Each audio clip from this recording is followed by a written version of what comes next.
Hello, am I audible? Yes, sir. Hello, am I audible? Yes, sir, you're audible. Okay, thank you. Okay.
Good afternoon, everyone. I, Pragya Rao, would like to welcome our speaker, Dr. Simran Dutta, and all the participants on behalf of the Vertex Law Chambers.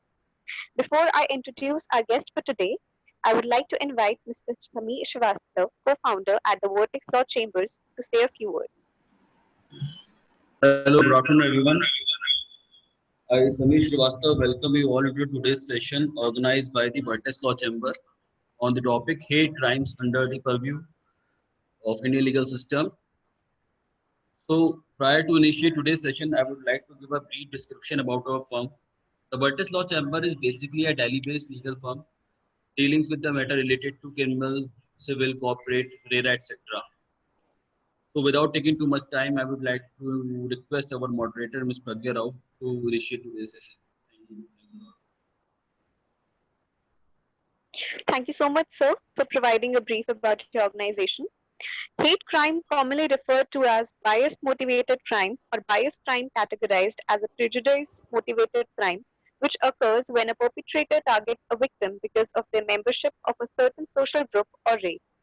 The groups may belong to sex, ethnicity, disability, language, nationality, physical appearance, religion, gender identity, or sexual orientation.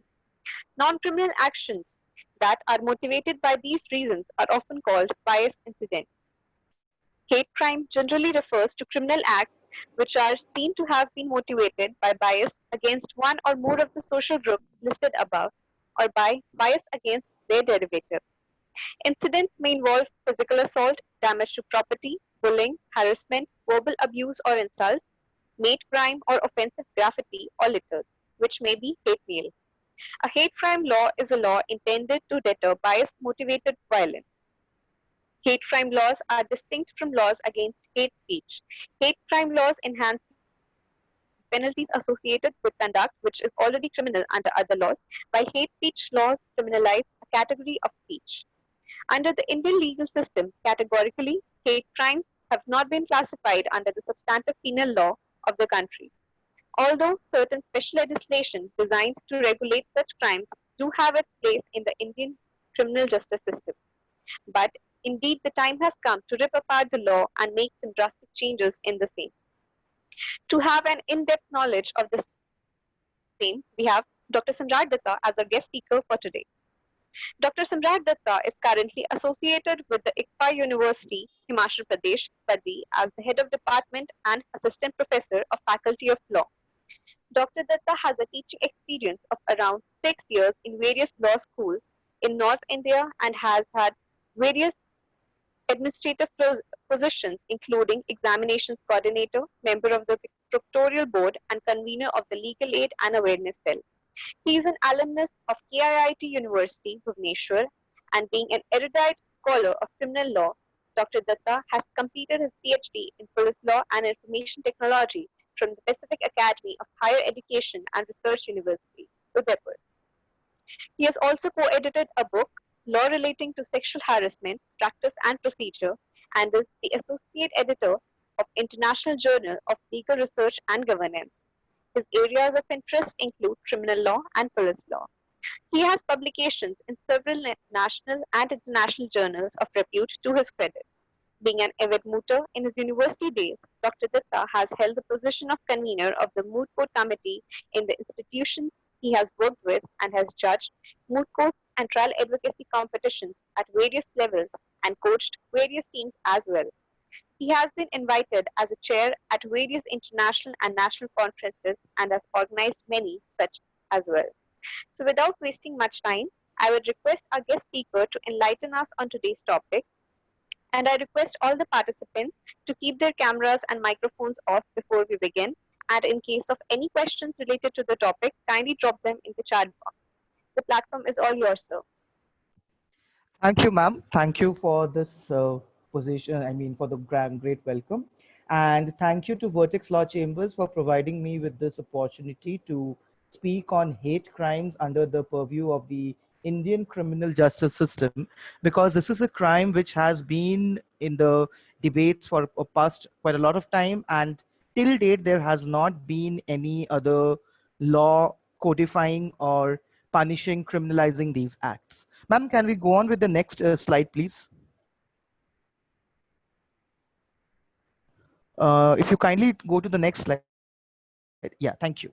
So now when we talk about hate crimes, let me be very clear on one part, that before going and divulging into the concept of what hate crime is, first you should understand what is crime.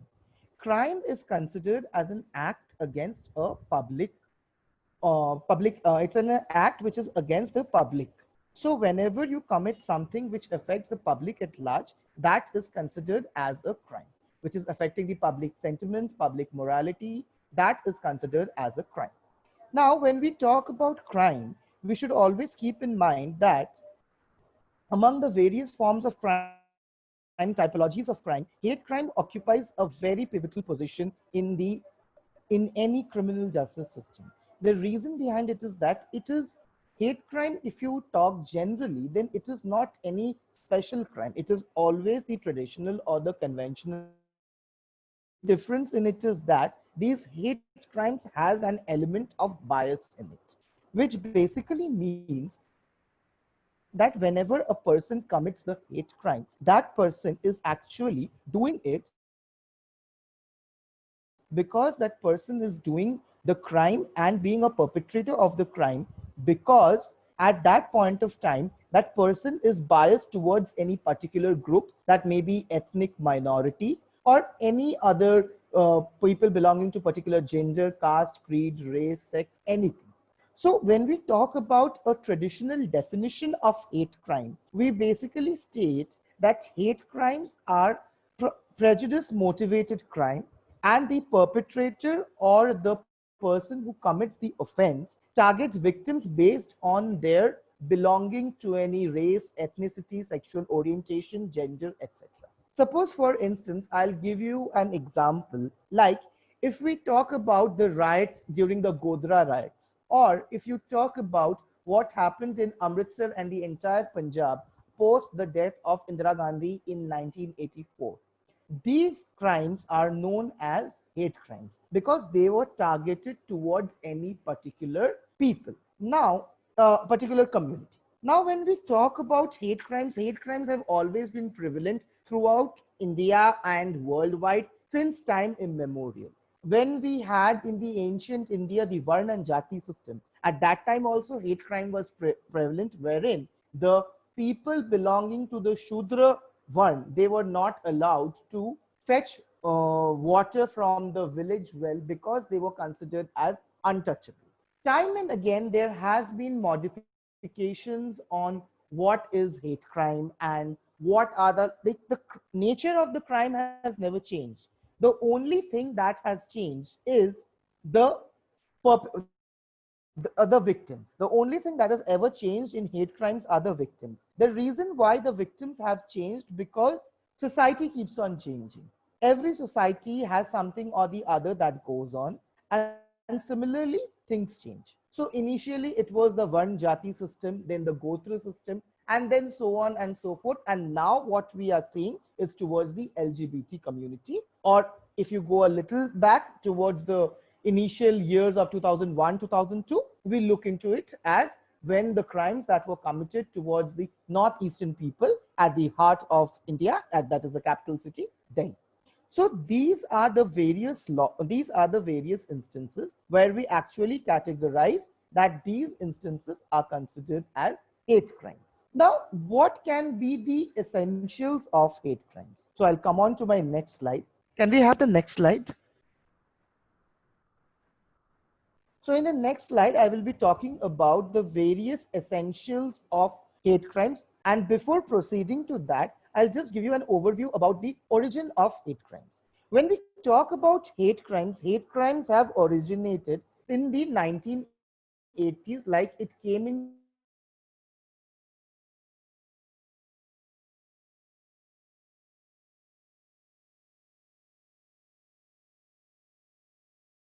when the Britishers were the rulers. So when Britishers were the rulers, every country was a colony of the Britishers. Now, when the countries were the colony of the Britishers and there was colonial rule prevalent, slowly and gradually the colonies tried to be independent.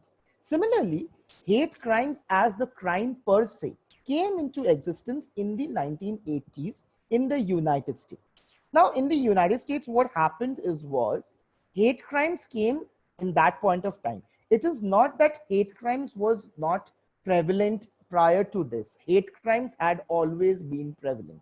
Hate crimes has been there since the beginning of the time. But during the 1980s, there was a speedy rise in hate crimes, and everyone tried to coin it as a name. As you know, that various crimes came into being when some eminent jurist or any eminent professor coined that as hate crime, or maybe any form of crime, say white collar crimes by Professor Sutherland, and so on and so forth.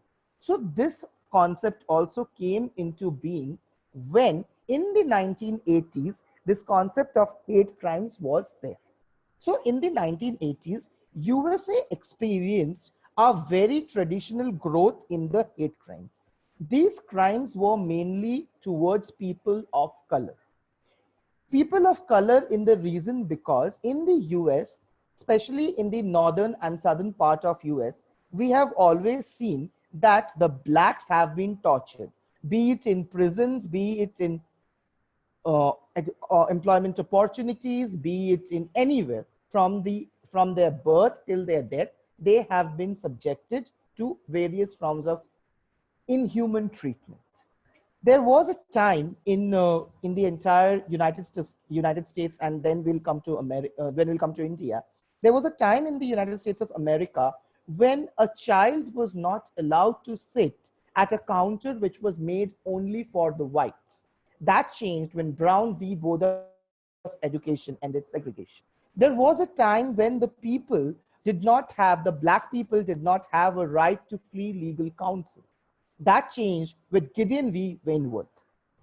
Miranda v. Arizona changed the people and the police to arrest a person without being informed about the right to have a counsel. These judgments were landmark enough and paved a way for the better governance and the protection of the civil rights of the people in the United States. Because the blacks in the United States have always been denied their civil rights. However, that was not the end.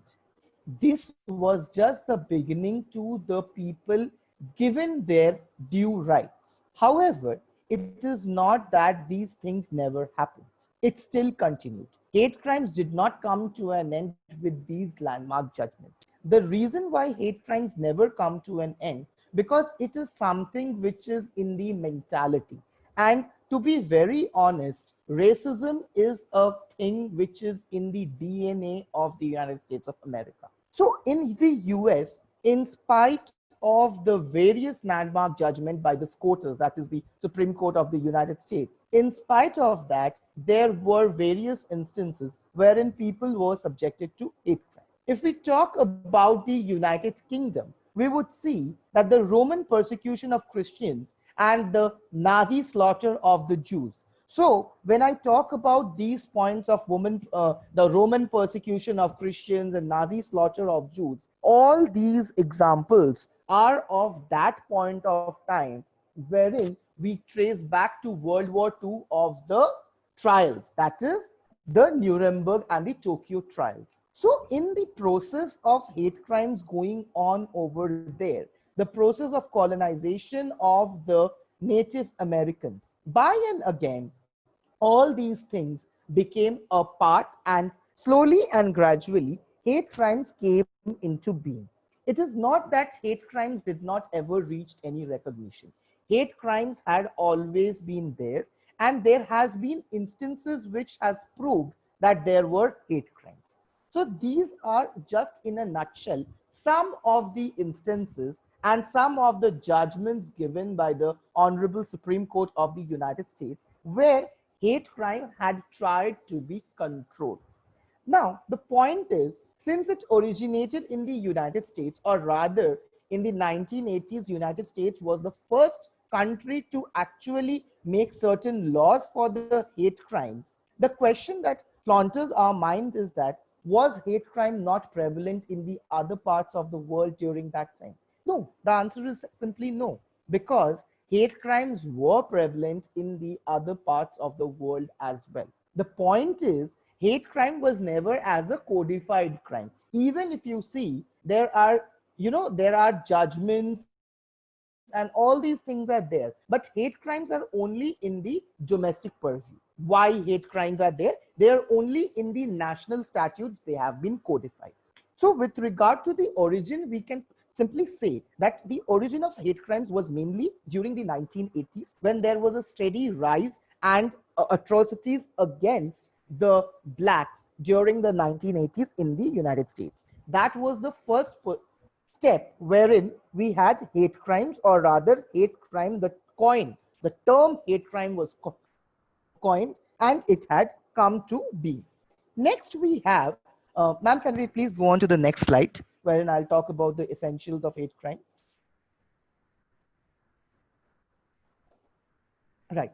So here we have the essentials of hate crimes. If we look at the essentials of hate crimes, we can see that hate crimes are basically, first and foremost, crimes motivated by tolerance towards certain groups. Crimes motivated by tolerance towards certain groups in society, described as hate crimes. Now over here, when we talk about the crimes motivated as by intolerance towards certain groups in society, It is not that the crimes are only committed by the lower strata of the society. Even the, the proletariat class also do these things. So it's not that only the lower strata is subjected to these things. Even the higher strata or the top level people or the so-called who's who in the society have committed acts of atrocities which are considered as hate crimes. Now, the basic elements of hate crimes, as I had already talked about in my definition, is that the act must first be a codified crime under the law, and secondly, the crime must have been committed with a bias motivation. So first and foremost, when we talk about hate crimes, we take the instance that it should be codified crime under the law. Now, law being, when we talk about law, being the general law of the land, that is the lex loci. So whenever we talk about hate crimes, in order for an act to be a hate crime, that act must be a codified crime under the law.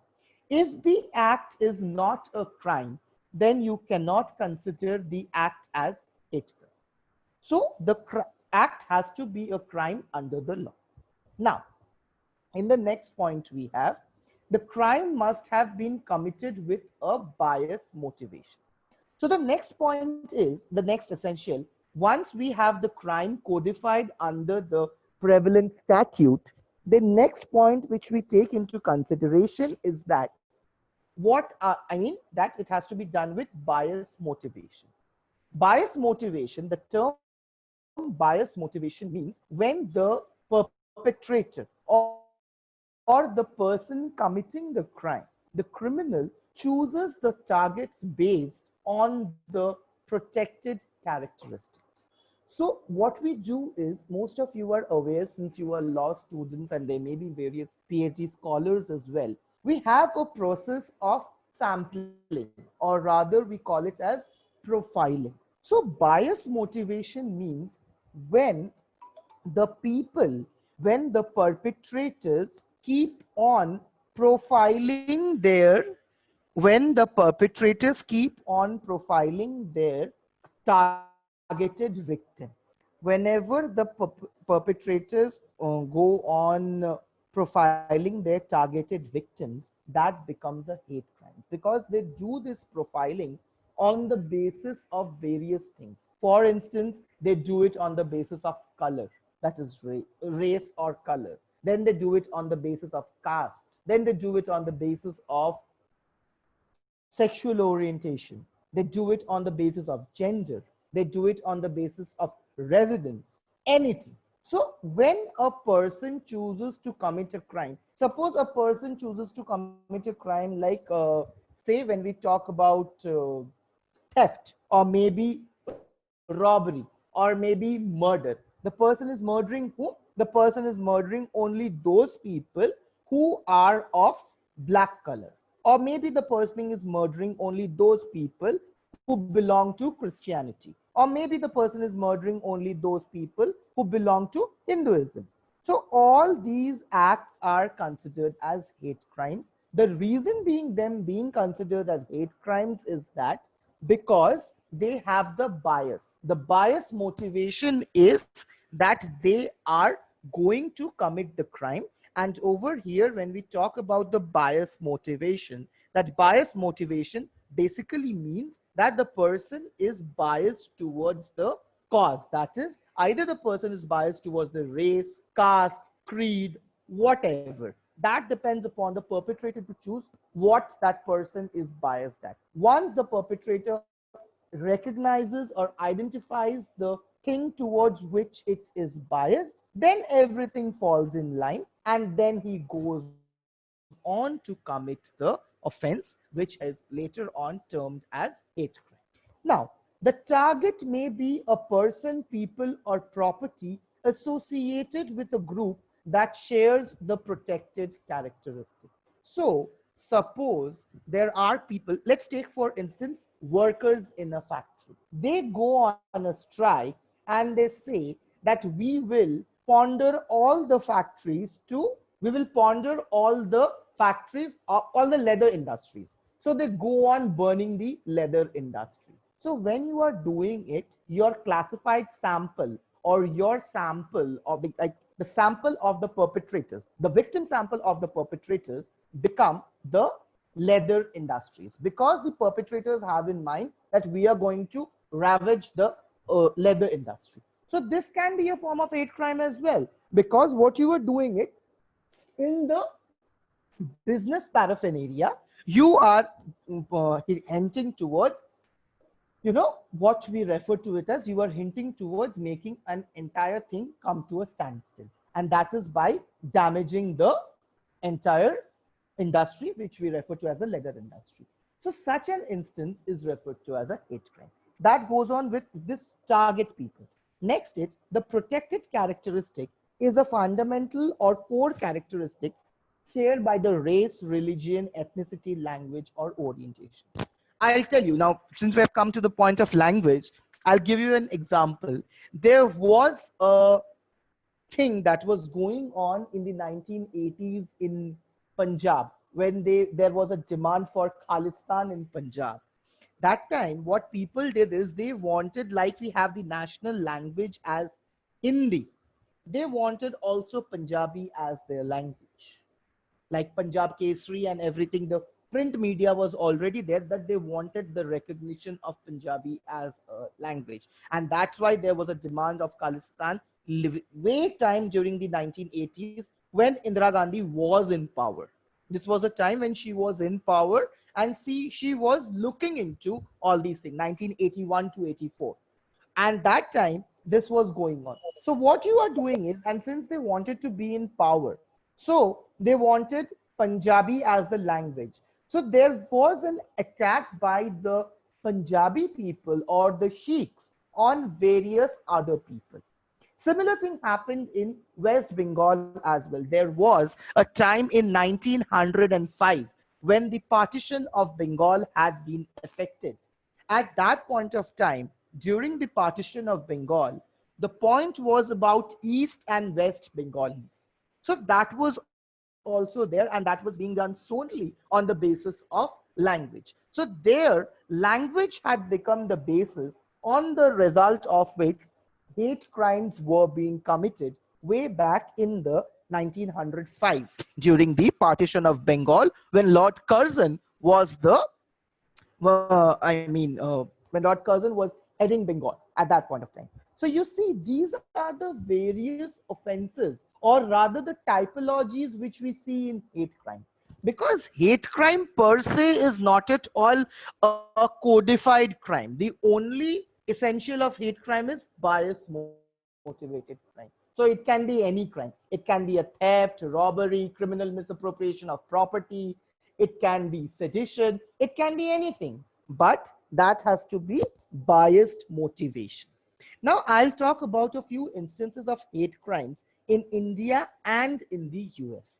Ma'am, can I have the next slide, please?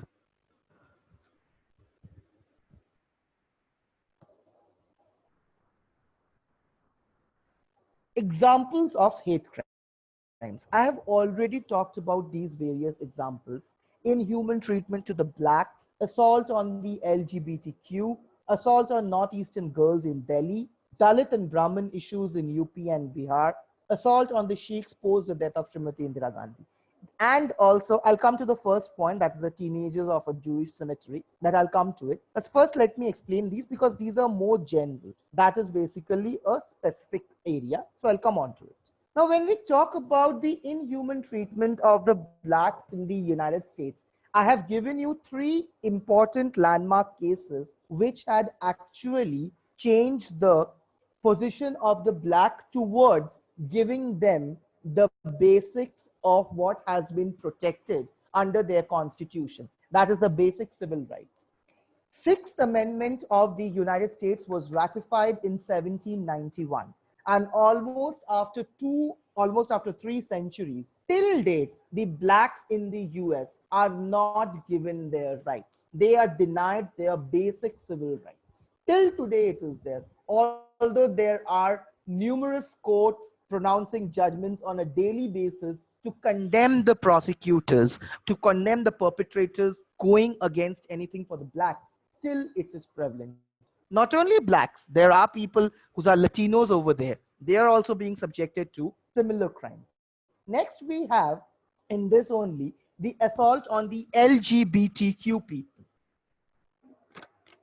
Now, when we talk about the assault on the LGBTQ people, first and foremost, in India, what happened was when the Indian Penal Code was drafted in 1860, since it was a British dominated legislation at that point of time, it codified section 377, wherein consensual sexual relationship between two consenting adults of the same sex were considered as a crime. Now, the point is, who are you to tell me about my sexual orientation? Who is anyone? Is the state there to decide about our sexual orientation? Can the state, is it a state responsibility to decide about your sexual orientation? It's not. Because sexual orientation is something which you learn. You are not born with. Yes, you're born with a gender, but the orientation you learn with the process as to what you are doing, which we taught when we are a toddler or when we are a very small kid. What our parents say, बेटा ये मत करो ये लड़कियों के लिए, बेटा ये करो ये लड़कों के लिए. So we are taught. A kid doesn't know whether a salwar suit belongs to a girl or a boy. A kid doesn't know whether sneakers belongs to girl or a boy. So it is the upbringing. So basically sexual orientation about you being a gay or a lesbian or whatever it may be, that is something which you learn, that you cannot do anything.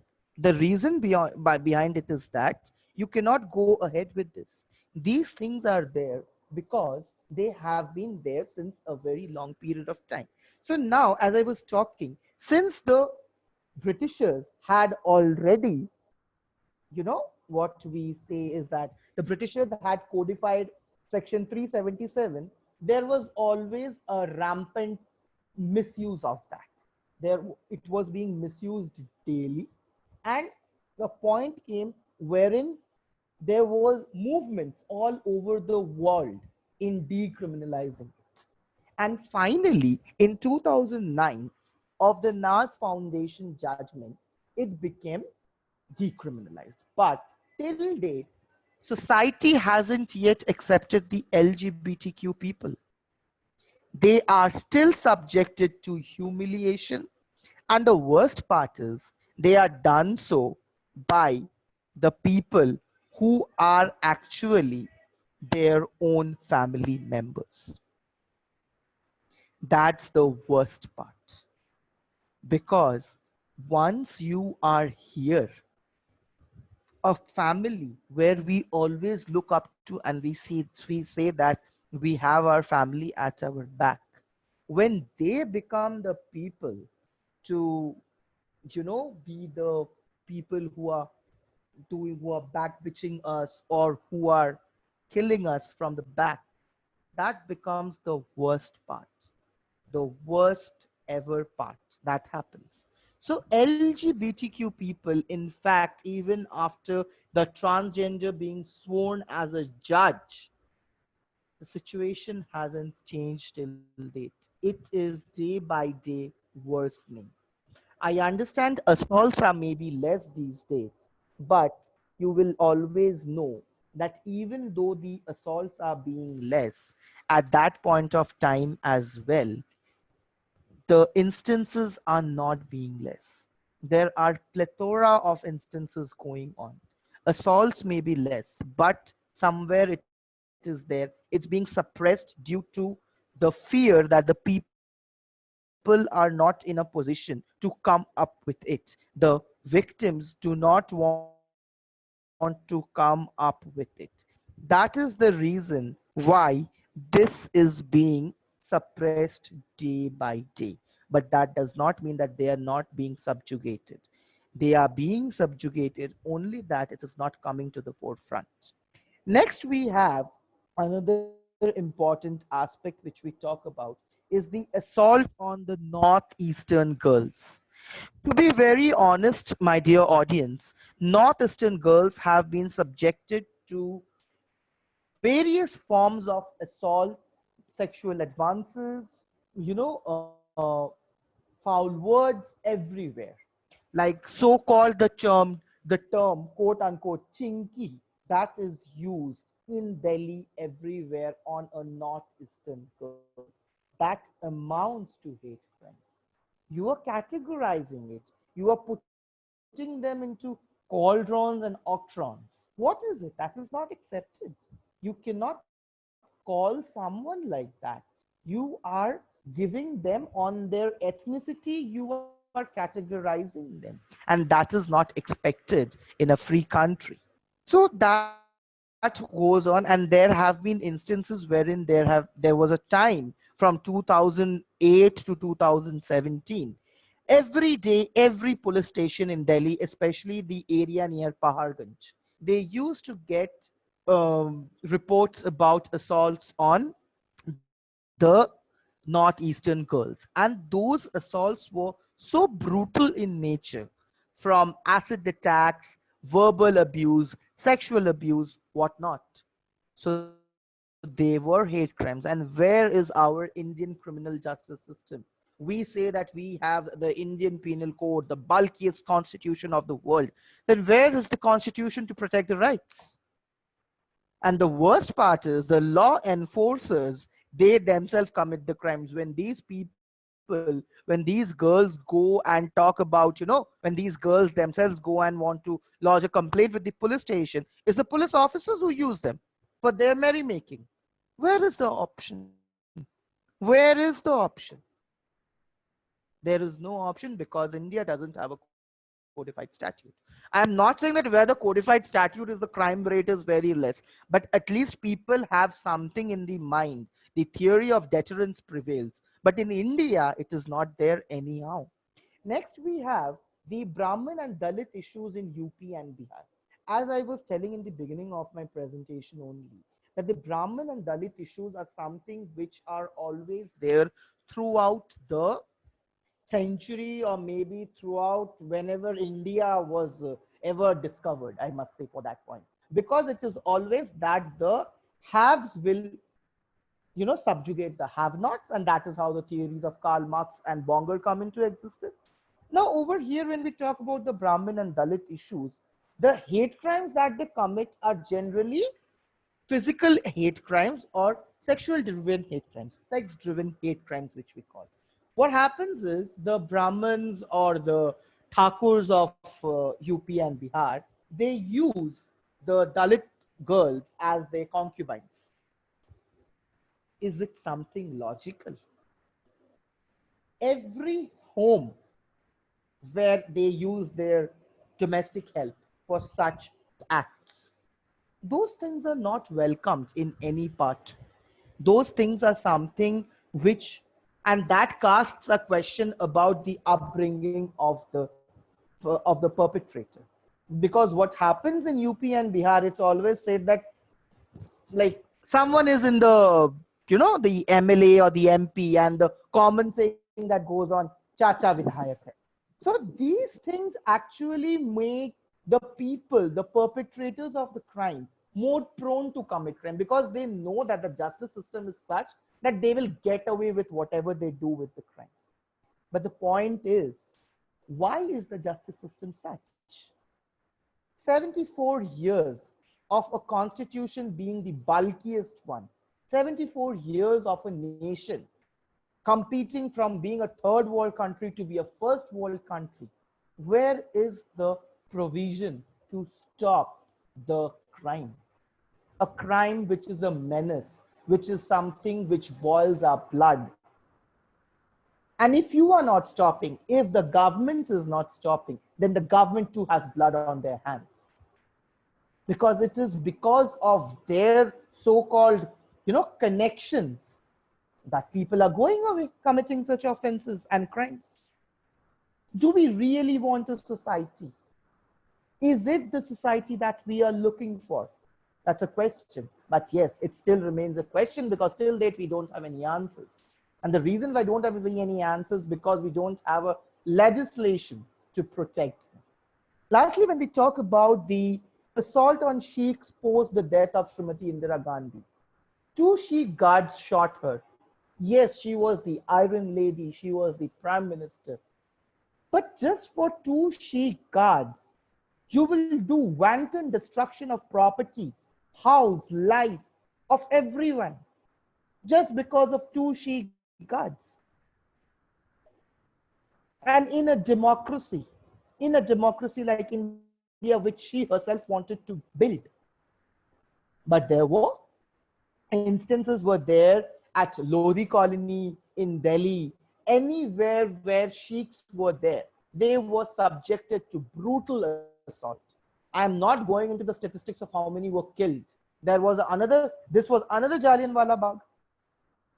What are we heading to? And in spite of these, in spite of so many things and hate crimes going, look at the irony. There were issues on the Sikhs. Okay, there were assaults on the Sikhs for a lady who was so strong with her willpower. When her cabinet told her to shift the Sikh guards, she said, I belong to a secular country and I cannot do that. That was the Iron Lady. And where are we today? Or maybe where were we then? She was killed. That was a loss to the nation. We understand. But then is it justified to kill so many other along with her? What is it? What do you want? I mean, what are you doing with that? That becomes a $1 million question. Then, as I was telling about the teenagers going to a Jewish cemetery, which I came later. The teenagers going to a Jewish cemetery where they kick over a number of gravestones and spray paint swastikas. The gravestones were selected randomly. This is a great hate crime because it is evidence of bias motivation. Now, what happens over is, in cemeteries, painting swastikas and everything are not allowed. Cemeteries, I'll come to that as well. There is something in the US dealing with that as well. Anyhow, so this is a form of hate crime. The reason it being a form of hate crime is because they are ravaging property, providing wanton destruction. If such instances are allowed to carry on, that hampers peoples at large and creates panic. So in this situation, it tends to be into a hate crime. Can we move on to the next slide, ma'am? Here I have given you some instances of hate crimes which are there. First picture on your left-hand side top, we see how the prison inmates in the American prison. This is the 6th Circuit prison in the state of Philadelphia. How the blacks are being subjected to menace, which we call as menace. You know, in the United States, when we talk about hate crime, there is something which I can tell you. There was a time in the United States when the blacks were punished for seeking medical attention in a white cemetery. You know, in a white hospital, I'm sorry, not a cemetery, in a white hospital. There were laws designed in such a manner wherein the blacks and the whites were to be buried in different cemeteries. Are these something which is desired for? Well, in India also there had been some instances like that of the Brahmins and Shudras, like I told about, not fetching water from the common village well. But that is not justified. That is not something which we are looking towards. Because if we are looking towards that, then it is something which is against humanity, which is not welcomed under any circumstance, which is not allowed under any circumstance. So in this situation, we do not think that something like this should be there. Then the next photo on the top right is about the riots that were in Delhi, which related to, as I told you earlier as well, that was with related to the northeastern people being not treated, being not given their rights. Why is it so?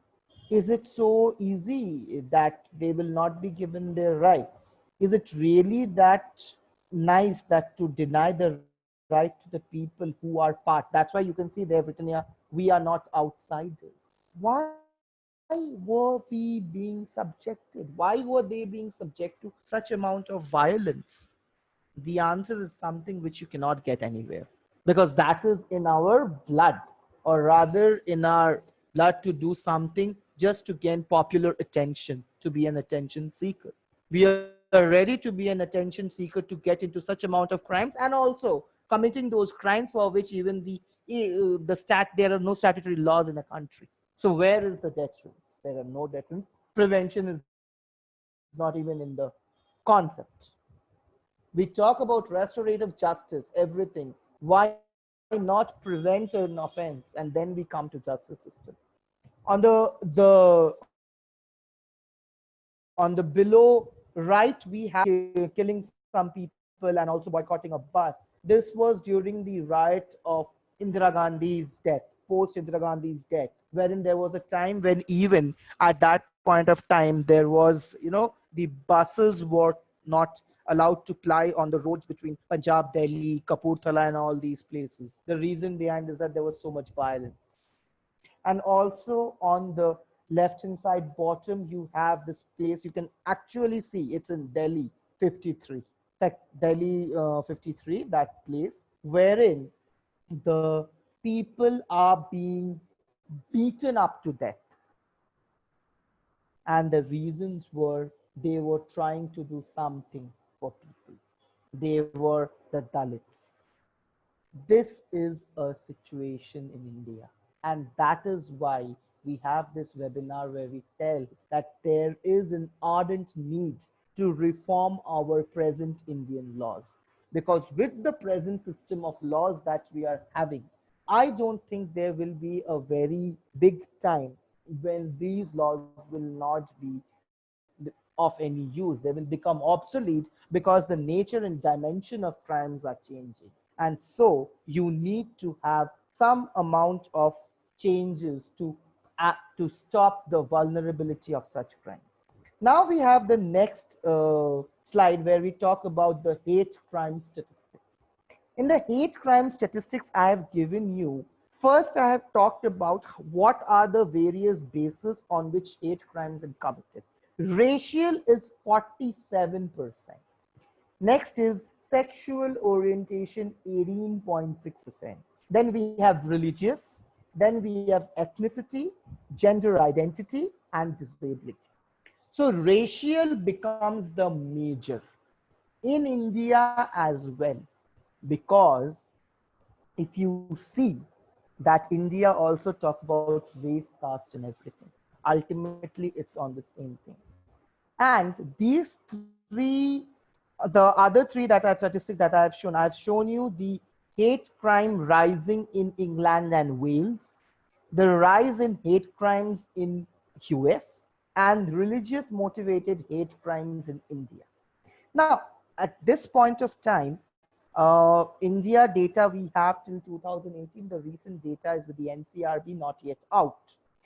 Now we see that even in the England and Wales, which were, or rather United States, which we refer to as democracies, democracy's double edge. At this point of time, when we are into such amount of problems, then there are issues that need to be pondered upon and thought about whether it should be done or not. That becomes the major question. Are we heading towards something which is very good, or are we heading towards something which is going to destruct or disturb the entire justice system of the country? The answer is, if we don't have a hate crime law, then very soon the Indian justice system will be at loggerheads.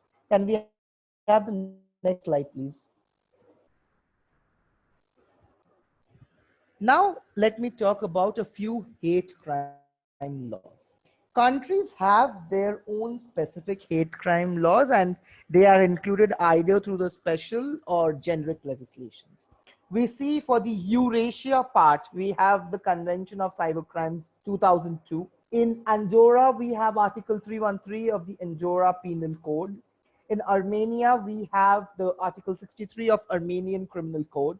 England, Wales, Scotland, we have the Crime and Disorder Act 1998, which makes hateful behavior towards the victim based on victim's membership or presumed membership.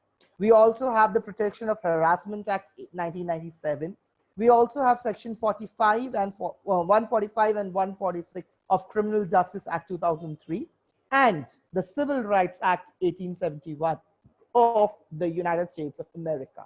You see, in the United States of America, I would like to give you one more decision, that is Bryant v. Topeka, in which Justice Strickland, while dealing with an equal protection case related to a state house lottery program, had stated that as an arbiter of the law, with whole knowledge of historical jurisprudence of the country, race has to always be a determining factor for any judgment. The reason behind it was that if we do not have race as the determining factor in the judgment, that would create adverse effects. That would create effects that would be detrimental, because in US, you do not have something which is very equal. Rather, you have something wherein you do acts which are very much detrimental to the society. So at that point of time, when you are doing acts, even the judiciary has to do something to protect you from that. So that is why these civil rights acts were there. All those civil rights violations still prevail in the United States. Ma'am, can we have the next slide, please? Now we talk about the most authenticated or the highest authority or the highest, the limb of the criminal justice organization, that is the Federal Bureau of Organization, and their role in the hate crimes. You can see that in this situation, the point is that in the FBI has been investigating upon hate crimes for quite a lot of time now. Since they were investigating on hate crimes for a very long point of time, there was an instance wherein they have seen that since World War I, these crimes were going on, and somewhere down the line, these crimes were being practiced. So FBI has taken their motto, mission, vision to eradicate with the crimes. But the point is, even if they had done eradication of the crimes, there are certain issues that always go on. And so when those issues go on, even FBI cannot do something. Now what happens is, when we are dealing with the FBI on this, over here, we are talking about the history of hate crimes. Now you see, FBI investigated, as I told you, since World War I. There were various things. There were, murders of various civil rights workers, the names I had written. Michael Squamer, Andrew Godman, James Carney. These were the people in Philadelphia, Mississippi. They were murdered. They were the civil rights workers of that time. And also, when on October 20, 1967, 7 men were convicted for conspiring to violate constitutional and civil rights of the workers, they were also sent to jail. They were incarcerated, and these things continued. So my point is, it's not that at the global level, hate crimes is not being prevented. There has been instances to stop hate crimes. But the point is, if we do not join hands with the law enforcement agencies, to stop hate crimes, then it will continue to grow, and it is growing. There are instances every day. If we talk about the role of FBI, we see that the first role of FBI in stopping hate crimes is that the first and most important role of it is that they investigate. They have their investigating functions. Since, as you all know, that police has the function of investigation, at that point of time, you go on with the word of investigation. Now, in investigation, what you do is FBI investigates people who are related or who are being an active partner in the criminal violations and civil rights violations.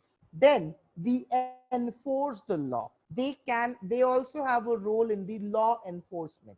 They have a role with the prosecutive decision. Now, what happens is when we talk about the prosecutive decision, unlike India, over there in the US, we have a public defense system and a district attorney system.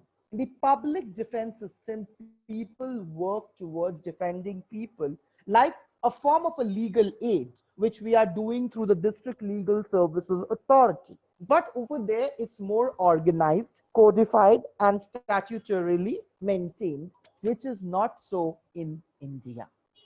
Then also, FBI do another work, that is training. Training becomes a very important part, because if you do not train people, then you will not understand what the people actually, how the people will go about with the things.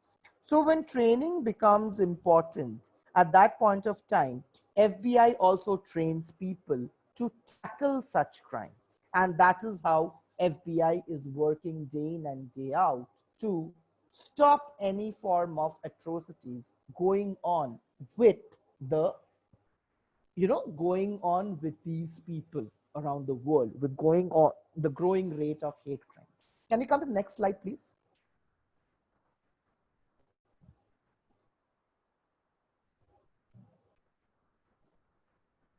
Now we are talking about India. In India, there is no specific legislation. So when we do not have a specific legislation in India, the point is, how will you tackle hate crime? If you do not have any specific legislation, how will you combat hate crime? You have not given hate crime under the criminal law of the land, that is the Indian Penal Code. You just have defamation and sedition. But what about the other crimes? The crimes of magnitude, the crimes which derogates human rights, the crimes which derogates and puts people, the crime which derogates people in various forms of issues and creates a situation wherein the people are not supposed to wander, like they're supposed to wander before going out.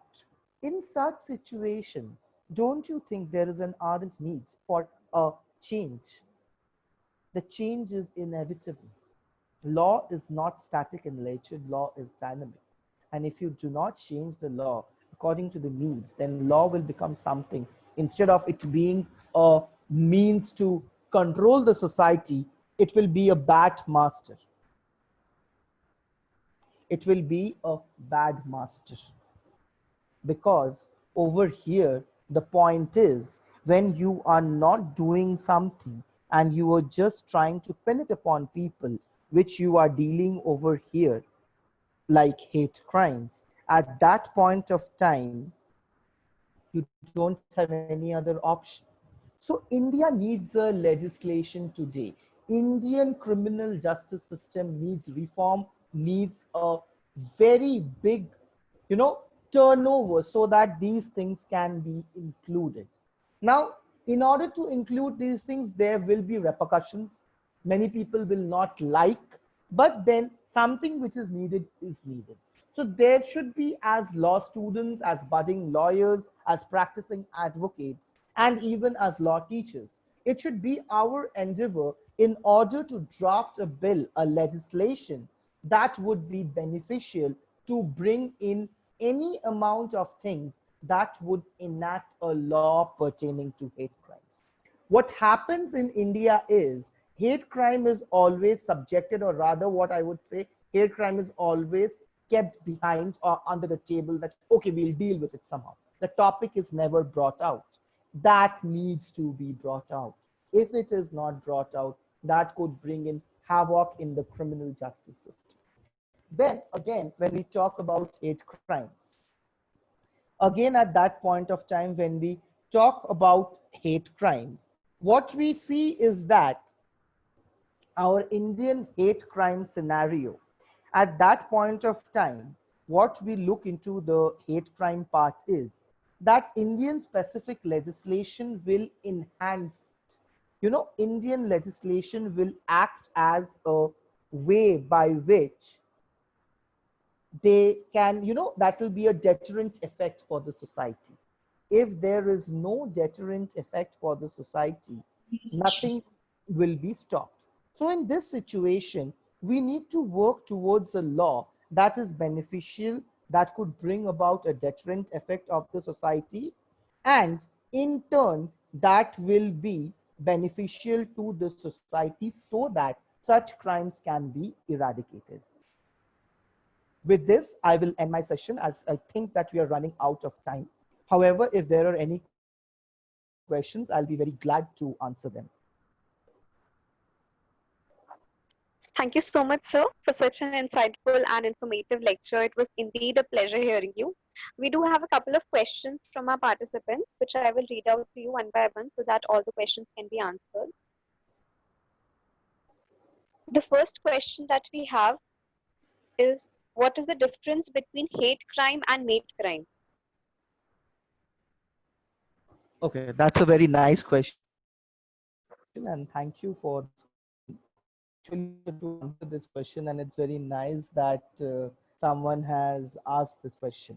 When we talk about hate crime and mate crime, you see, mate crime is a situation or is a crime wherein any person, for instance, you take about beat any person, one person befriends another person and then commits a crime. As you know, the term mate means becoming friends. So you befriend with a person and then you commit crimes with that person, making that person as your accomplice. Wherein in a hate crime, you are working towards a particular ethnic group. So this becomes a difference. The point of difference that lies is that in hate crimes, we are targeting specific groups, but in mate crime, we make a person as our, accomplice or as a co-accused in the thing, in the commission of the crime, and then we go on to commit that crime. So first we do mate crime by making him befriend, and either we do something for that person, or at the same time we ask that person to join hands and then we commonly do something. So this is what is mate crime. And hate crime is, as you people have all known, that's something which is directed towards a particular group. So these are the differences between hate crime and mate crime. Thank you, sir. The next question that we have is, what can we do to prevent the spread of hate-motivated behavior? In order to prevent the spread of hate-motivated behavior, the practical solution that you have is to make a law which is very deterrent in nature. You see, something like criminal behavior can never be controlled. That is something very true. You don't know what a person is having in their mind the next moment you are sitting to that person. You'll never know that. But if deterrence is there in the penal system, then somehow that will deter the person from committing an offense. If they do not deter the person to commit the offense, then something or problem will always be there and it can never be prevented. So in order to prevent the spread of this motivated behavior, the thing that is there, that should be a legislation deterrent enough to stop that. But on a serious note and on a practical note, let me put it forward that any crime cannot be stopped just by having the laws. The reason is that you cannot control someone's behavior. So You can take attempts in a way that the offense do not take place.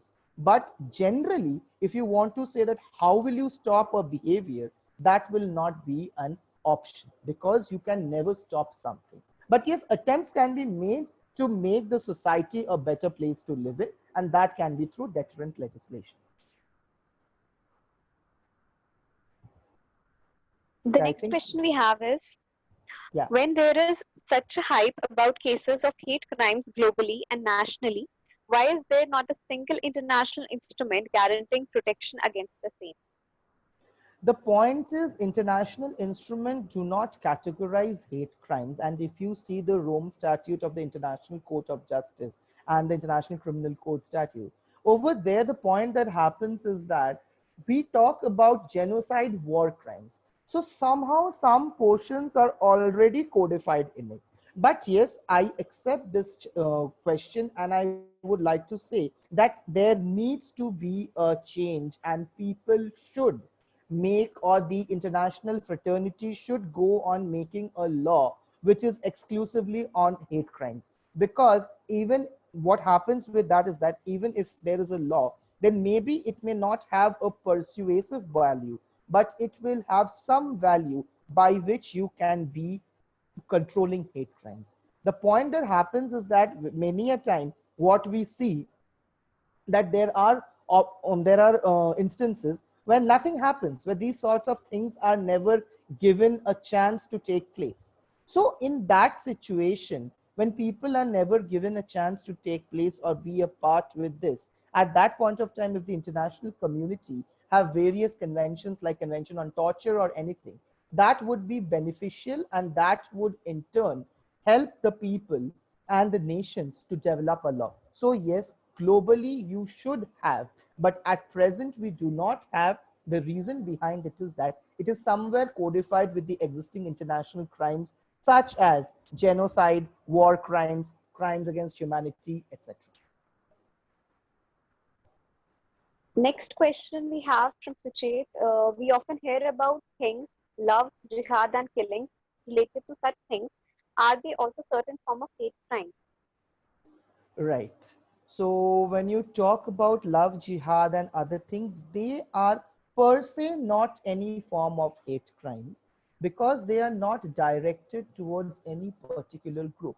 But they may become a hate crime if it is particularly directed towards, say, people loving two, there are two lovers of two different religions, and you target only those group of lovers directed towards a particular religion or religious nature. That becomes a hate crime. Per se, no, they are not hate crimes, but they may tend to become if there are such elements in found in the state. I mean, in the commission of the offense.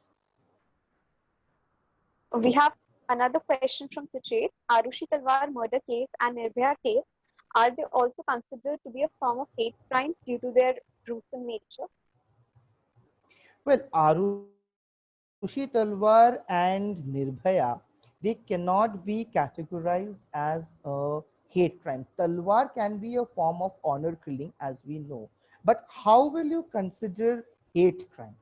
The reason behind it is that if you talk about it, Harushi Talwar murder case cannot be considered as a hate crime. But yes, if you talk about the Nirbhaya case, we can say that that is a form of hate crime, because crimes towards women are very much becoming a part and parcel. And the heinous nature of crime that had occurred in the Nirbhaya case, that can be a sort of a hate crime. But somehow we have not talked about it right now. The reason behind it is that already the penal legislations have done away with the punishment procedure and everything. But then again, somewhere, if you pinpoint on it that whether it should be considered, I would say that not Talwar definitely, but Nirbhaya case can be a form of a hate crime, because it was done on women and the vulnerability aspect. On that ground, I would consider Nirbhaya case to be a form of a hate crime.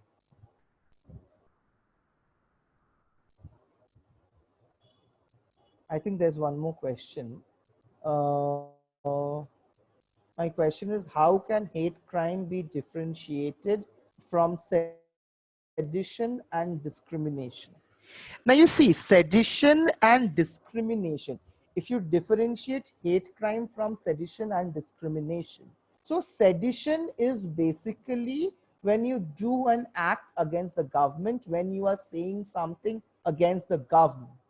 When you are accusing the government, it is doing something against the sovereign authority. Discrimination is when you are differentiating between two people who are equal, and that is not justified. So hate crime is when you are going ahead towards a particular group of your selected victims wherein you want to pawn them on something.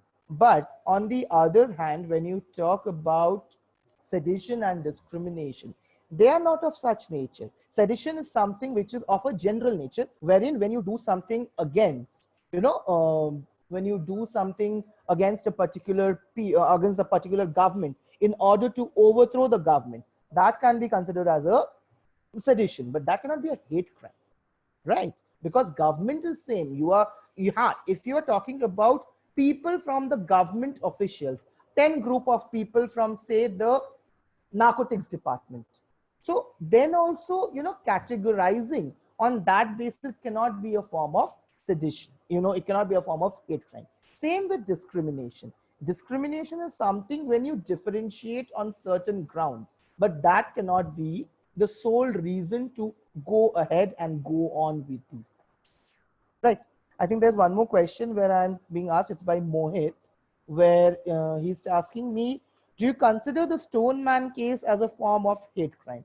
Well, yes, if you look at it per se, it will definitely not be a hate crime. But if you actually analyze the concept of hate crime with the Stoneman case, when you see the Stoneman case, who were the victims in the Stoneman case?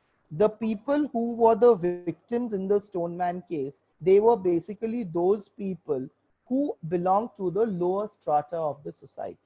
So we can say that yes, the Stoneman were targeting people from the lower strata of the society, but ethnicity was not there, and there was not caste, there was not religion, but based on the societal structure, yes, it can be considered as a form of hate crime. Next, we have another question. Is honor killing or dishonor killing a hate crime? Well, honor killing is a form of hate crime. Yes, I agree with that. But the situation is that in today's world, we do not, and presently in the Indian scenario, in the Indian legal periphery, we are not having a predominant or set pattern of saying that this is a hate crime or saying that this act is per se a hate crime. So my point is, if you do not have the hate crime, even if you are having the essentials of hate crime, will that be considered as punishing? When the judiciary will punish them, will the judiciary consider that to be a hate crime? Or will the judiciary consider that to be with the other elements present or the other form of crime under the penal statute? That is a question depending upon the judiciary. But per se, with the definitions of hate crime, yes, it is a hate crime. So honor killing also becomes a part of hate crime. Next, we have a question where I'm being asked by, this is by Miss Nisha Gandhi. She's asking, can we say that the riots that happen after enforcement of CAA can also be purviewed under the purview of hate crime? Riots under CAA, if you say yes, it is a group oriented crime, and since group becomes, it will be considered as a part of hate crime, because when you are talking about particular group, so the group falls, you are actually categorizing or sampling on the basis of group. Yes, it is a form of hate crime. If we can call the Godhra riots or the Sheikh riots as hate crime, why not this? Definitely, ma'am, the CAA, the outburst, it is also can be a hate crime. We have another question from Mr. K. Snehal. He's asking that, sir, in India, hate crimes are included under which section? I believe you are asking about which section. Well, section, it can be under sedition or defamation, and it is not hate crime, it is hate speech. In India, it is done only under hate speech. So that is the reason why we are talking that we need a particular law on this. The reason behind it is that it will be more a hate crime. I mean, it will be more a hate speech in India. The punishment is more a hate speech and not hate crime. Next, we have one more question. I don't know who is the person who asked the question because it's a number. However, the question is, what can we do to prevent the spread of hate motivated behavior? I guess I've already given the answer to this question, as when I have said that you can never prohibit hate motivated behavior, because behavior is not under your control. Any behavior you cannot control. You can make it a deterrent effect, but that is up to the person or up to the perpetrator. If the perpetrator feels that the deterrent is such that it can be prohibited, it will be. If the perpetrator feels that no, I am not being deterrent on it, it will not be. So hate motivated behavior can never be prevented or done something. Yes, but as the law enforcement agency, or as the judiciary or the legislature planning to make laws, we can always take a part and ensure that they are being stopped. That much we can ensure, but we can't say that whether will we change it completely or not. That is beyond our control. We can't do that. You can never control anyone's behavior. Till now, you cannot control. Next, we have a question from Mr. Snehil once again. Can there be any element of terrorism in hate crime? Well, terrorism is itself a crime, and you can have the elements of hate crimes in terrorism. Yes, you can have. So when Nisha has again asked a question, can we say that discrimination can be on the basis of hate crime? Yes, discrimination can be on the basis of hate crime. If you discriminate a particular section of the society just because they are Christians or they are Jews or they are Parsis, it is a form of a hate crime. That becomes a form of hate crime because you are doing it on a particular basis. So that becomes hate crime. Yes, it is possible. We have a question from Sunidhi. Does bias have to be the only motivation in order to charge someone with hate crime? Well, Sunidhi, the point is bias can be, I'm not saying that bias has to be one of the major elements. Yes. But if you want to prosecute someone, first hate crime needs to be codified under any law. So that is not codified anywhere, at least as far as India is concerned. But yes, when we have hate crimes, then definitely bias has to be one of the major elements. Because if you look, there was the case of Indira Sane versus Union of India, which granted employment, equality in employment for the backward classes. Then you have Air India versus Nargesh Mirza, which restored equality.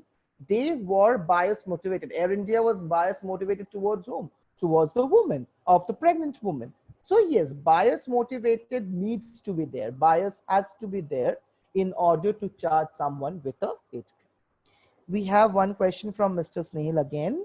So which country has the greatest rate of hate crime right now? Right now, as far as the data and statistics we have, at least I have, it is the United States of America. That has the highest number of hate crimes because the crimes are committed against Latinos, blacks, everyone. So that is the question. If you have any other questions, audience, I'm open for questions. Thank you so much, sir, for such an insightful and informative lecture. It was indeed pleasure hearing you. And thank you for clearing out the doubts that the participants had. If there are any more questions from the participants, please go ahead and ask.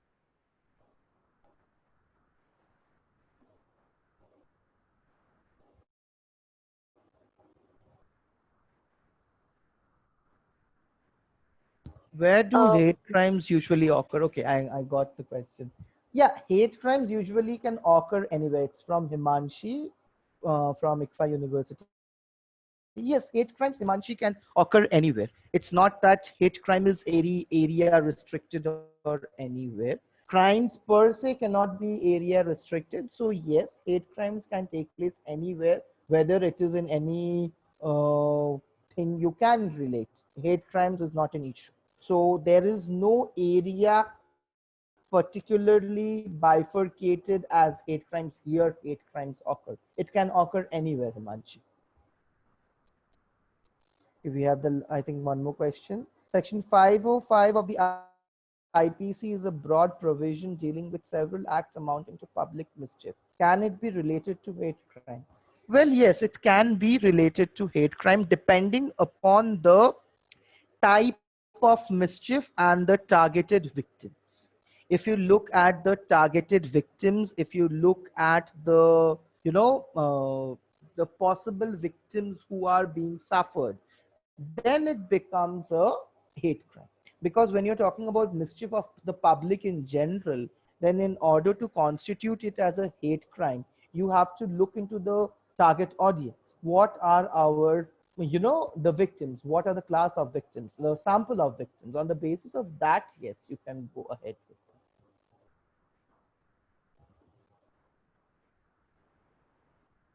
If there are any more questions, please go ahead and ask.